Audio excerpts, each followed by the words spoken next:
Hoje eu quero falar um pouquinho sobre direitos fundamentais e as suas limitações. Vamos lá. Muitas pessoas hoje em dia falam em direitos e garantias previstos na Constituição e acabam entendendo que elas possuem muito mais direitos do que obrigações. Vamos lá. Você tem direitos previstos nas leis, mas em contrapartida você também tem que fazer a sua parte. Só que existem alguns direitos que não são absolutos. E segundo Paulo Bonavides, nós temos apenas dois direitos que seriam de caráter assim ilimitado, que não corresponderiam à possibilidade de se relativizar. Por exemplo, o direito de ser torturado. Ninguém tortura só um pouquinho. É proibida a tortura pela Constituição. Então, o direito de não ser torturado é um direito absoluto. E ao lado da tortura, nós também não existe o direito de ser só um pouquinho escravizado. Não. Até no Código Penal tem lá um crime que está previsto que é reduzir uma pessoa à condição análoga de escravo. É crime, não pode, nem um pouquinho. Direito absoluto.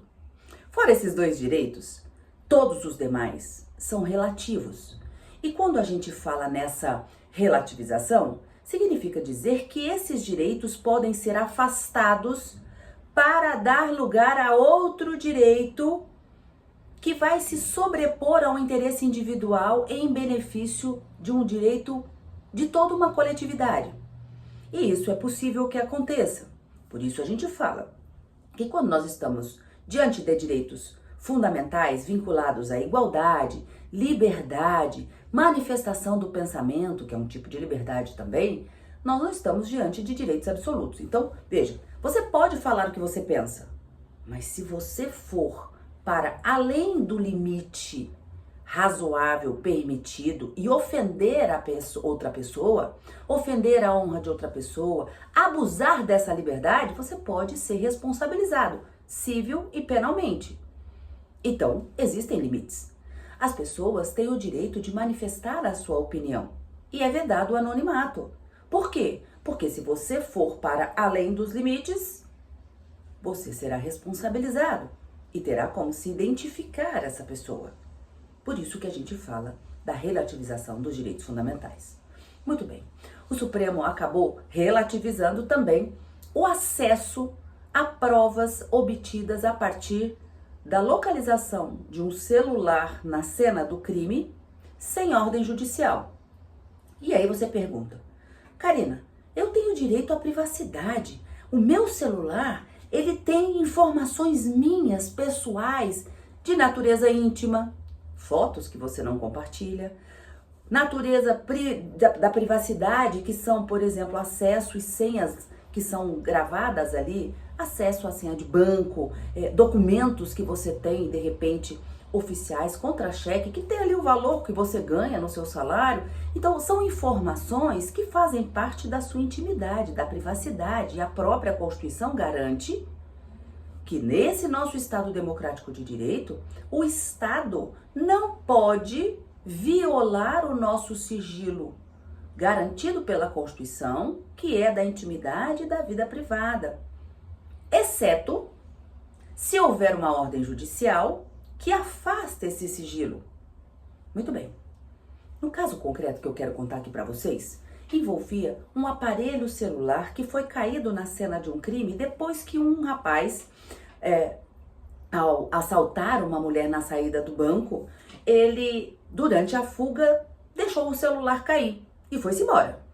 E a polícia, quando localiza esse celular na cena do crime, acaba procedendo a uma perícia para buscar a identificação do suspeito e, com isso, localizá-lo e condená-lo por aquele crime. Ele foi condenado na primeira instância por roubo qualificado com uso de arma de fogo. Mas na segunda instância, essa pessoa foi absolvida, sabe por quê? O Tribunal de Justiça do Rio de Janeiro entendeu que a polícia não podia ter tido acesso àquelas informações que levaram à identificação do criminoso sem ordem judicial. Por quê? Porque a Constituição prevê o sigilo e a inviolabilidade, não só da intimidade da vida privada, mas também a inviolabilidade de dados e comunicações telefônicas. E com isso, o Tribunal de Justiça do Rio de Janeiro acabou absolvendo esse criminoso. O Ministério Público não se conformou. O Ministério Público argumentou o seguinte: olha só, a polícia atuou de acordo com a legislação e o Código de Processo Penal prevê lá no seu artigo 6º o que a polícia tem que fazer diante de uma cena de um crime. Então lá no artigo 6º nós temos vários incisos declinando como é que deve proceder a autoridade policial, delegado e policiais para buscar provas naquele local. Então ele deve recolher todos os objetos que estiverem na cena do crime, deve preservar aquela cena do crime até a perícia chegar. E vejam, o celular foi encontrado de maneira fortuita. O assaltante deixou cair o celular. A polícia não foi lá e tomou da mão dele. Não, porque aí seria uma situação diferente. O celular foi encontrado na cena do crime, periciado e, dentro da investigação, o assaltante foi localizado. E o Ministério Público falou assim, não, de um lado nós temos o dever do Estado, polícia, delegado, investigar aquele crime, chegar até o suspeito e levá-lo a responder uma ação penal pelo crime de roubo, e aí ele ser condenado pelo dano causado àquela mulher, e com isso dá uma satisfação à sociedade, porque veja, ele agiu contra a ordem natural das coisas. Ele tomou o patrimônio da outra pessoa, que não era dele. Roubo é crime, tem que responder, tem que pagar com a sua liberdade. É isso que a sociedade quer de um Estado democrático, é segurança pública. Muito bem. E aí a polícia, agindo dentro do que determina a legislação, no seu dever funcional, pega esse celular, pericia, consegue essas informações e depois o Tribunal de Justiça diz, não podia, prova ilícita, ilegal, tinha que ter a ordem judicial para acessar esses documentos, esses dados do celular.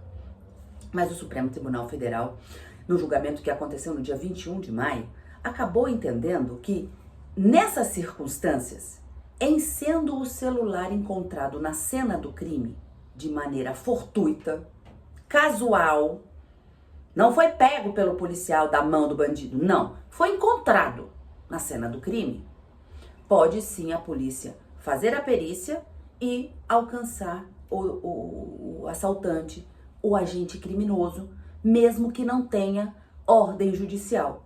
Essa foi a decisão que todos os ministros acabaram tomando e permitindo que fosse restabelecida a condenação desse assaltante.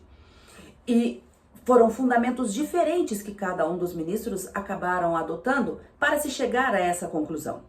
Um aparelho celular encontrado na cena do crime de maneira fortuita pode ser periciado sem ordem judicial. Não precisa de ser observada a cláusula de reserva de jurisdição, porque tem situações em que é imprescindível a ordem judicial para se afastar alguns sigilos de direitos fundamentais. Nesse caso, os ministros falaram, não, para essa situação não é preciso, afasta-se esse sigilo diante da forma como foi encontrado esse celular e esses dados foram acessados. Para o ministro Cristiano Zanin, essa decisão só pode ter sido tomada nesse sentido, nessa conformação, porque a perícia no celular aconteceu há mais de 10 anos, quando ainda não tínhamos a emenda constitucional número 115, que transformou a proteção do sigilo de dados pessoais como um direito fundamental previsto lá no artigo 5º. O ministro Nunes Marques e o ministro Flávio Dino disseram o seguinte, olha, é preciso se estabelecer limites para o acesso desses dados em celular, para que amanhã ou depois outras informações que possam violar a intimidade e a vida privada das pessoas não sejam utilizadas também para outros fins. Então vejam, é possível o acesso? Sim. Para investigação criminal? Sim. Mas tem que ter limites, disse o ministro Flávio Dino e Nunes Marques.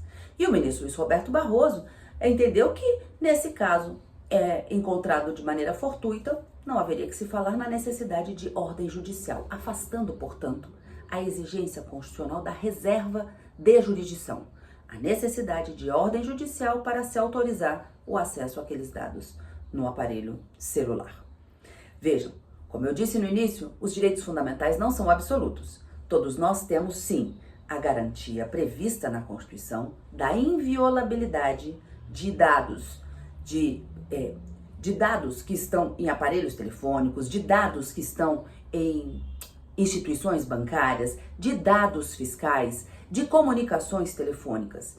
E no caso das comunicações telefônicas, a Constituição diz que esse sigilo pode ser afastado por ordem judicial, desde que seja para se investigar ou fazer prova em processos penais. Então, nós temos, de um lado, o direito fundamental à inviolabilidade e sigilo de alguns direitos fundamentais, que podem sim ser afastados quando, do outro lado, nós temos a proteção e a segurança de toda uma sociedade na busca para que sejam desvendados crimes, investigações e façam provas em processos penais. Restabelecida, portanto, a condenação desse assaltante por roubo qualificado em razão do uso de arma de fogo durante o assalto a essa mulher na saída de um banco e, portanto, relativizada essa necessidade de ordem judicial para acesso a dados telefônicos. E você, já perdeu o seu telefone celular e ficou com medo da polícia encontrar alguma coisa comprometedora? Cuidado, essa decisão é de maio de 2025.